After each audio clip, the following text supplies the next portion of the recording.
Hi, folks. Welcome to another edition of the Real Lads Football Banter. I'm joined by that legendary football pundit and expert, Brendan McGirr. How are you, Brendan? I'm absolutely over the moon this week, as we say in the old football game. I'm over the moon. I've had a Absolutely. top weekend, Liam, a top weekend of football. I had a little bit of international football at Wembley last weekend. Oh, really? And yeah, I went to see the England-Brazil game at Wembley. Yeah, so we had a little go at that. And Yeah. then I got treated. But first of all, I've got to say a massive thank you Mhm. to Mr. Dave Bell and his sons Alex and Christian and his good lady Tina. They invited us up to the Etihad on Sunday, and I'd met him through Dean Oldham when Dean Oldham was at Charlton, and they'd invited actually me and Dave up to the Etihad for the Arsenal game this season. Obviously, Dave couldn't make it, but the invitation still stood, and it was absolutely a terrific football experience for me. You got to remember, I'm used to a bit of League One at the Valley. Do you know what I mean? So going to the Etihad to see Manchester City Arsenal on Sunday, even though we had to do it in a smart car, Right. driving from here to Manchester in a smart car is quite an experience. Yeah, yeah. Right. Struggled with the cruise control on it at 45. But when we got to the Etihad, I've got to say, this Etihad as a football stadium, it's just football on another level, Liam. Do you know what I mean? And I know as a Man United fan, you're not going to want to hear that. No, no. But I have to say, I've never been to the Etihad. I'm strictly an Old Trafford man, but bit jealous, a bit envious. I got there about 1:30. There must have been 10, 15,000 people at the stadium already. It was like a carnival atmosphere Mhm. outside the ground. They got two bands playing at each side of the ground. Like the whole thing was just a good experience for the day. The lounge that we sat in, Yeah. the food was out of this world. The seats were marvellous. And we were rubbing shoulders with people like Ricky Hatton and John Henshaw, that actor who's done Yeah. the Troutman film Yeah. and Early Doors, done a bit of Downton Abbey as well. I think he's been in, but just really down to earth as well. A gentleman come and had his photo, had a good chat with us, give us some time. Ricky Hatton was a gentleman as usual. Yeah. So just one of the best experiences and days out I've had for a long time. So I Yeah. can't thank What the was the people football of like? Manchester. What was The the football, we won't talk about the football. I'll be honest. Arsenal just went there not to lose. Yeah. Arsenal went there not to lose. Man City, I think if Arsenal had attacked Man City a bit more, they might have nicked a result. Mhm. Yeah. I mean, I But looked at the highlights and I have to say there weren't really any highlights. there wasn't any in 90 minutes either. No. So did anybody recognize you up there? Did they say, there's Brendan McGirr, the ace of football expert? Yeah, I think there was someone that I might have owed money to from years ago did point me out up there. Yeah. So looking at the two teams, Man City or Arsenal, did you feel at any point, did you think, actually, I think they're going to win the Premier? I'll be honest, I'm still tipping Arsenal Yeah. for it. But I really think no one could tell you who's going to win that league at the minute. I think between Liverpool, Man City, and Arsenal, Liverpool obviously have the edge at the minute because Yes. if they just win every game now, they're going to win it, aren't they? Do you know Yeah. what I mean? But they've So, got Man United. They've got to go to Man United very soon, haven't they? well, listen, there'll be no one rooting for Man United more than me that day, as I've tipped Arsenal. Do you know what I mean? So I'm rooting for them. I mean, and Arsenal have still got to play Tottenham as well in the derby. Yeah. It's very close, and you can't dismiss any games really, No, because any of the sides could, turn over one of the top teams. So, we'll see. And with Man United, you never know which Man United are going to turn up. So they could get beat 5-0 next week. I mean, I must say they are now really falling behind Manchester City. If you go to the stadium and see everything there, Liam, I think Yeah. I know Man United have got a bigger stadium, but I think it's now looking a little bit tired, and I think it needs a total revamp, doesn't it? They're a long way off even a top 14 Man United. In fairness, now. Yeah, yeah. And Man City, of course, came back to beat Villa the other night, 4-1. So that was good. Going back to the matches that you saw, what was it like going to the England-Brazil? England Brazil game was it was a good day out. We enjoyed it. the football was a little bit, but it was a B team game, wasn't it? Both teams really weren't their first teams. Mm-hmm. So, but yeah, the thing is, Wembley is a good experience any time you go there. Yes. But it was. We really enjoyed it on the train up there. Had a bit of a giggle. Yeah. I'd recommend anyone, if you get the chance, go and watch England at Wembley. It's an experience worth doing. Yeah, how do you find it compares to the old Wembley? I love the old Wembley, but if I'm really honest, it is a lot better than the old Wembley, isn't it? Because the old Wembley, I know it had a bit of character, but the toilets were terrible. They were, weren't they? Yeah, it was a disaster up there. People the piss just run out of the thing onto your feet everywhere. So I said it was a dog track during the week then, Wembley, wasn't it? Do you know what I mean? So it was like for an old betting place for a few dogs during the week, and then they had to do it up for a football game. So, at least now it is a genuine football stadium, and it is. I mean, it's a little bit pricey. Yes, absolutely. A little cup of sweets are like £8. Yeah. The thing I don't like about it, when it's filmed, they've got all the cameras over the other side. So then they've got all the executive kind of people, the important people in the boxes, facing the camera. And they're always coming in 10, 15 minutes after the first half. Do you know what I mean? That's empty. It does let the atmosphere down. Do you know what I mean? And I'll be honest, the atmosphere was really good on the build up to the game. Yes. They had a DJ playing there, and there was a good atmosphere on the build-up. But once England started playing, there weren't no atmosphere because they just didn't give us anything to have an atmosphere about. What's your view then on Gareth Southgate? He divides people, mixed opinion. Well, in reality, if you look at his record as an England manager, I know he's not played the big teams, and I know we've been lucky in the tournaments with the draws. Yeah. But you've still got to win them games. You've still got to get there. And, what if we had a semi-final and a final now, haven't we? Yeah, that's it. And a quarter-final, I think. So, in reality, you've got to say there's other countries who'd be more than pleased with that in the last 3 tournaments. Are we realistically a World Cup winning team? I think we're a bit short, aren't we? I think when you look at France and some of the other teams now, like the Germans will be strong at the next event. Yes. I think the Dutch are looking good again. Mm-hmm. Do you know what I mean? The Italians are always going to be about. But I just think we are a little bit short, and we just haven't got the depth and quality of players. Though he lacks a bit of bottle in the situations where he could really go for it. He seems to be a bit sort of cautious to me. Yeah, definitely. I think he's shown that in the last couple of tournaments, hasn't he? Do you know what I mean? Yeah. Especially the last game where Kane missed a penalty, and we knew we was, they should have just gone all out attack there. If we'd have lost by 2 goals, fans wouldn't have minded if we'd been attacking. Yeah. I cannot believe Harry Kane missed that penalty. I mean, how do you do that? You score every time, and then you blast it so far over. I don't know. It really. But yeah, that's it. Go and see England if you can. It's worth going. It's a good day out, especially for kids. For a youngster, it's a good experience. You've got to go and experience it. Do you think that Gareth Southgate should have stood up and said, actually, we're not going to have these Nike shirts. We want the full proper England badge on there and this, that, and the other. Do you not think he's the classic sit on the fence woke manager? Well, could you have seen Brian Clough standing for that? No. Do you know what I mean? Could you have seen, if that had been Scotland and Fergie was the manager of the national team, or Jock Stein, what do you think they would have said tonight? Them players would have been going out in T-shirts. They would have told them to stick that up.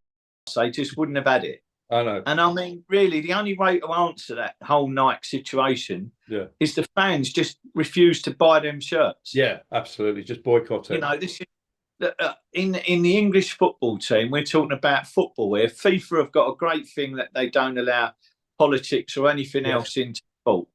Yeah, that's their motto. So they don't like the players. The players aren't allowed to wear a poppy on their shirt. No. Remembrance game. So why are we now having to change the actual national flag to suit a minority group of people. No, That really, I don't think are even asking for them to do that. No. I don't think these people are even asking for it. I think gay and bisexual people are quite happy with the St. George's flag as it is. I've not heard of any group standing up saying they want the national flag changed. I think whatever your sexual orientation, you're all proud of that flag. You should be. It's your country. Yeah. Do you know what I mean? So it's just Nike and the woke people at the top of these things either trying to cause a little bit of division or trying to force feed us the fact that, you know, one day all men are going to have a penis. That is true. Or is it all women are going to have a penis? Isn't that right? Who knows? We're all confused here, folks. Who knows? But what I find, and I really get bored, why can't the players stand up?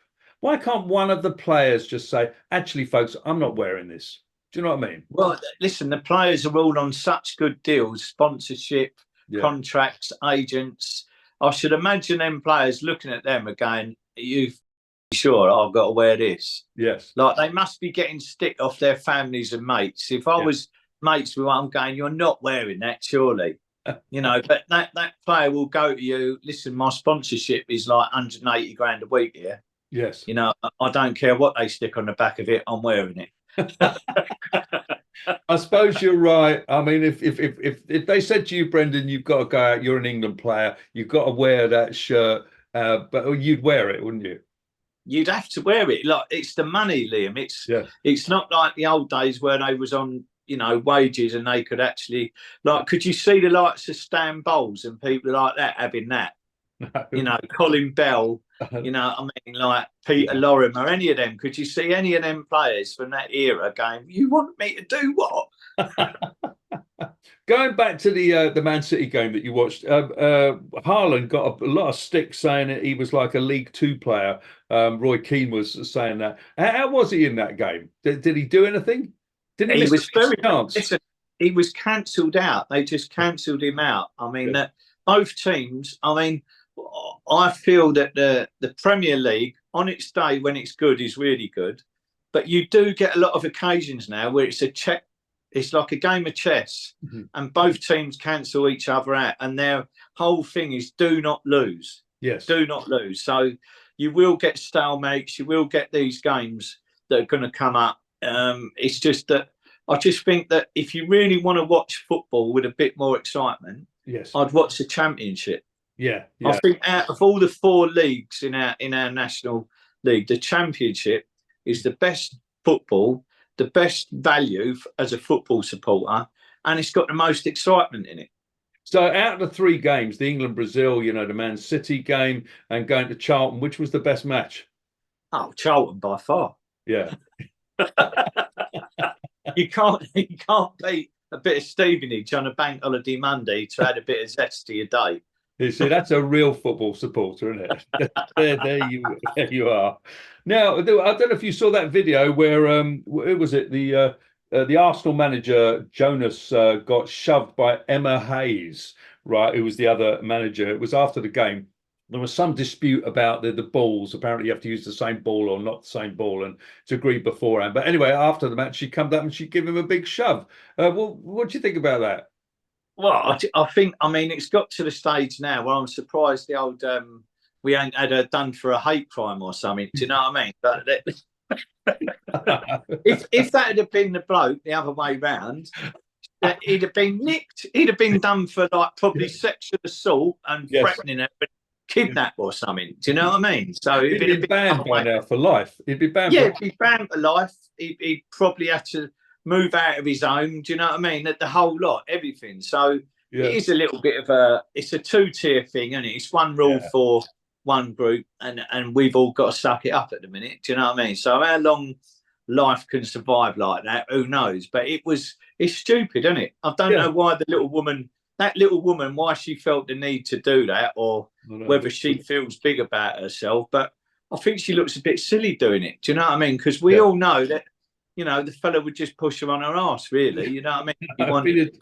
turned around and said you've assaulted me and suddenly hit her back. I think, it's mad, isn't it? So, like you say, two-tier stuff. Now, and you were talking then about that hate crime thing. Now, Ali McCoist came out and said that, probably everybody in Scotland at the Celtic Rangers or Rangers Celtic matches is likely to be arrested for hate crime. Well, I just hope they all sing "We Hate That Yusuf" or whatever he is in charge of Scotland. Both sets of fans get in charge and go, "We're all white, we hate you." Yeah. Did you see the speech that he made? He said the Lord Chief Justice, white. The Lord so-and-so, white. That's because the country is 98% white. Right? And now, because you've made that speech, that's the only reason you've blagged your way into power. Yes, yeah. Do you know what I mean? That's what's happened up there. He's blagged that in by putting everyone under pressure with a race issue, and we know there isn't no race issue. There's no race issue. No, Scottish people, and you cannot take the banter away from football fans. No, you can't do it. You know what I mean? I think it's great. I think somebody's already complained about that speech, so I hope he gets banged up on his own laws with because of that speech. I mean, anybody who hasn't seen it, I mean, it is the most anti-white speech that you could possibly do, isn't it? Yeah, it's the most racist speech I've ever heard about white people from an Asian guy, or I'm not sure what nationality he is. Do you know what I mean? But yeah, there you go. Well, good luck, Scotland. Get him out is what I say. Now, Joe Cole was criticising Tottenham. He said that they were like also-rans, that they were strutting around like they'd won silverware, which they haven't won a lot. Do you think that they are, a bit big-time Charlie, and they don't get any trophies? Well, I always said Tottenham are the Newcastle of South, haven't they? Yeah. They've got the fan base, they've got the stadium, they've got everything except a trophy in a cabinet. That's what they haven't got. You know what I mean? Newcastle have been the biggest club in the North East for 100 years, and they've won absolutely nothing. Yeah, I think was it the Bears Cup that they won back in? I think 1970 was the last thing they won. Was it? Yeah, 68. Might have been later than that. It might have been earlier. It might have been in the 60s, I think. But yeah. I mean, they every time they get to Wembley, they just have a nosebleed and fall over, don't they? Ask Alan Shearer. He lost 2 finals in a row there, didn't he? Yeah, I used to love that Newcastle side when they had Ginola and Ferdinand and Shearer, and that was a great, entertaining side. That was Keegan's side, wasn't it? Yeah. They were a very entertaining team. Do you know what I mean? But great team, but they just didn't win anything. Like Fergie could to make a game unentertaining, but he'd come away with a win. Yes, yeah. He was more professional than anyone else like that. He would. He didn't care whether the game was good to watch as long as they had the points. So you got another thing, Kalvin Phillips. He decided to sign for City. Why did he sign for City? He was never going to get into the team and was going to sit on the bench. I mean, it was a terrible move for him. I guess it's just the money again, wasn't it? Because he's the last stick at the moment for he's on loan at West Ham. Well, he'll take that stick all day long. If he's on 200 or 300 grand a week at Man City, you know what I mean, and he's still playing for West Ham in the Premier League and copping that amount of money, he's gone there. He's got the money. He's got a good deal. If he didn't play, who cares? Do you know what I mean? He's honestly looked at that and thought to himself, I've got one good contract here as a player. Yeah, if it's 2 or 3 years, if I'll never get in the team, it's like going to David Lloyd's, isn't it? It's like a posh David Lloyd's, and you're getting paid 300 grand a week to go there. That is true. But he gave the finger to the fans. The fans were giving him stick, the West Ham fans, and he gave the finger. Do you think that footballers are justified in, hitting back a bit? Should they be allowed? Should they have to take such stick?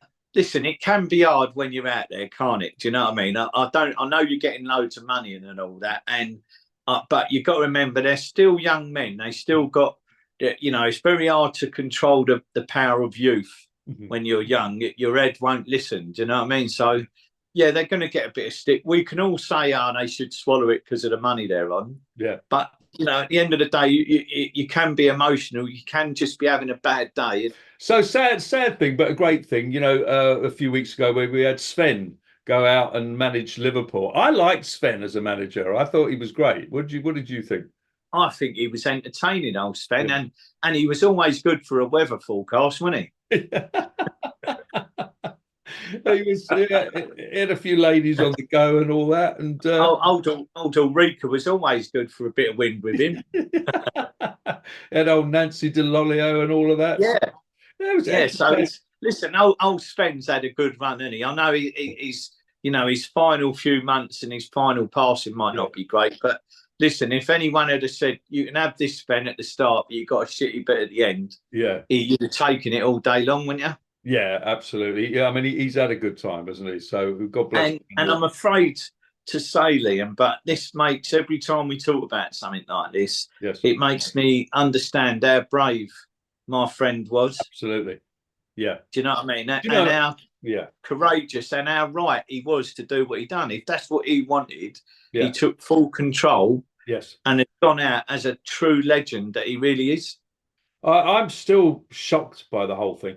You know, I mean, it's another whole conversation, you know, but I'm still shocked by it. But it was, when you actually think about practically what he did, it's very brave. That takes some bottle to do that, doesn't it? Well, I think what he's done in the way he ended his passing in his life was he answered all these questions that these internet knobheads that go, he's this and he's that, plastic or whatever. Yeah. There won't be one of them ever have the to do what he's done. Not one. No. None of them could wear his shoes. Yeah. None of them could wear his shoes. None of them could ever do what he's done. Do you know what I mean? Because you actually going upstairs to your room. Do you know what I mean? And saying, well, this is it, folks. But I'm going to do this. I'm going to do this. I'm going to go ahead with it. I mean, that takes something, because you think at that point, you think, actually, no, I'll leave it till tomorrow. You know what I mean? It's yeah. Well, like I said, he had made a decision, and the more we see people like Sven and the other people that I know that are passing, I mean, 2 people passed away last week that were good friends of me and Dave's, and the pain they went through at the end of their life, and suffering. Dave just went. He went, why should I have such a good action-packed life? And have to end it like that. Yeah, and like you say, didn't want to end up by, like a Ronnie Biggs or a, Reg Cray and all of that. I mean, anyway, I suppose we ought to get back to football, because I think that is such a long conversation, which, would be nice to have actually about Dave, because it's great to keep his memory alive, and I think it's fantastic. So only a couple more things on here. A lot of these footballers are now, they had Raphael Varane saying that he's constantly getting concussion from heading the ball. And do you think it's still dangerous now? Aren't the balls much lighter these days? They're nothing like at my age group. When I started as a kid at school, they had the brown footballs, and when they got wet, they were like a medicine ball. It was like a medicine ball hitting you in the face. God. I remember that the lace down it. The lace, and they were orange or brown, weren't they? And if one of them hit you in the face, mate, on a wet day, you knew about it. So it's bringing back memories. The footballs of today. I mean, I'm afraid we're just getting, like, every generation that goes past, we seem to get a bit more weaker and more finicky. Yeah. Do you know what I mean? So whether they're in for the claim up for the insurance on the heading of the ball, whether he's got a deal going somewhere for a claim, I don't know. But come on, let's be fair. The footballs of today are nothing like what they were 50 years ago. Yeah, absolutely. Now, this is a funny one. Rosenborg star from the Norwegian league, Ole Sauter, he scored an amazing goal. Absolutely fantastic. When he was interviewed afterwards, he said, I'm going home. He said, I'm going to have my phone in my left hand and I'll have to bleep this out, in my right hand. I'm going to enjoy myself. So he said this to the female interviewer. So it's well worth looking online. That's quite a funny one. So I think, why not? Why not? Fair enough. Did he get her number then, or? I don't know. A few things from people who've left comments. Buck Blackett says, Brendan, you've obviously been to Turkey to have a new set of railings fitted. So no, these are Dave's old teeth. Dave left me these. Somebody going on about, you remember we were going on about the lady commentators and what's her name? Eni Aluko. She was the one who got very upset and left the Had country. to go to Wales, the other country, yeah. Yeah, that's it. Apparently she's got a job working as a scarecrow. She doesn't even have to stand in the field. They just play tapes of her talking and nobody will go near the crops. And listen, I still think I'm not being unreasonable. All I'm asking for is a red button to mute them. That's all. I'm not asking them not to do it. Just give me a red button. Let me have someone else listen. Let me talk. You know, that's all I'm asking for. Give me a male commentator. Give me the option, and let your own record see who wants to listen to who at the end of it. Absolutely, absolutely. And then we were talking about the Fred West thing. That was a Joey Barton comment, and Stephen Footy says Fred West was a great goalkeeper, never letting a free kick. He had plenty of bodies in the wall. Keep them coming. I think they're brilliant. This is proper football banter. So that's about it. So what's your next match that you're going to go and see, Brendan? I'm going to Charlton on Saturday. Mm-hmm. So we got Barnsley. Well, I think we're building for next season now. We've not lost in 10 games. Good. So we've had 7 draws out of them 10 though. But you know, it's a good platform to build on. I do think the people involved with Charlton now have got some ambition. They're showing ambition. They're investing in the club. So I do think we may be a team to look out for next season. I do think we'll definitely be a top 6 team next season. And you're sticking with Arsenal to win the Premiership? I've got to stick with Arsenal because I love Dave, and I've said it at the start of the season. But it is going to be, I can't remember it being that tight between 3 teams. No, I'm going to put my hat on Liverpool. That's what I'm going to do. I think it all depends on that result against United next week. Well, that's rich coming from a Man United fan, Liam. You're going to win yourselves a lot of fans at Old Trafford, aren't you, with that comment? I know. Yeah, you can't. They're going to hate me for that, you know. But I can't love my Man United team at the moment. I just can't love them. There's something. Obviously, the manager, can't stand the manager. Get rid. They have been talking about Southgate to be the manager, but I'm not sure that will be a good move. International managers ain't always good at club level, are they? No. He wasn't great at Middlesbrough, was he? I don't think. Not good. I don't think he had a good track record as a club manager, Gareth. No. Do you know what I mean? Zidane, that will be my choice for as a manager. But he might be Zidane. Yeah. Well, it'd be nice to see something fresh, wouldn't it, at Man United? Something new that, you know what I mean? They need to be a bit more dynamic, Man United, and do something a little bit different. You know, but there's got to be the talent and managers that are out there. That is the biggest club in the world, Man United. Yeah. In history, it's known as the biggest club in the world. Who doesn't want to manage Man United? Zidane, bring in Zidane, get rid of this manager, get rid of all the players, change the team, get rid of the lot of them. That's what I say. Put the Charlton team in there instead. That'll be better. So that's it, folks, from us from the Real Lads Football Banter. We're going to be back next week. We took a couple of weeks because we were off because we were interviewing Neil Ruddock. So if you haven't seen those ones, he was good, wasn't he? He was excellent, Neil. Yeah. He's really, really good. He's going to come to the Valley with me next season now for a game. Fantastic. And we might get him back on another day as well. Yeah, I think he's very entertaining, man. If you very entertaining, absolutely superb entertainer. Yeah, and have we got anybody else lined up that we're going to get in? Because we've had a few. We've had Neil Ruddock, Alan Hudson, Frank McAvenny, the Sasa Ilic, haven't we? So we've had a few on recently. Yeah, no, we're they're like I said, it's like any good transfer deal. You can't tell them until you've got it in the bag. That's it. What we really want is Kevin Keegan and Joey Barton and a few others like that. Ron Harris or something. I don't know. We'll see. We'll see who we get. You know, any suggestions? There's a very slight possibility we might get Big Ron. Yes, that would be good. We're working on that. We're working on it. Yeah. All right, folks. Hope you enjoyed it. We're going to be back next week with the Real Lads Football Banter. I'm Liam Galvin. I'm here with football expert Brendan McGirr, and we will see you next week. Cheers, Liam. Thank you.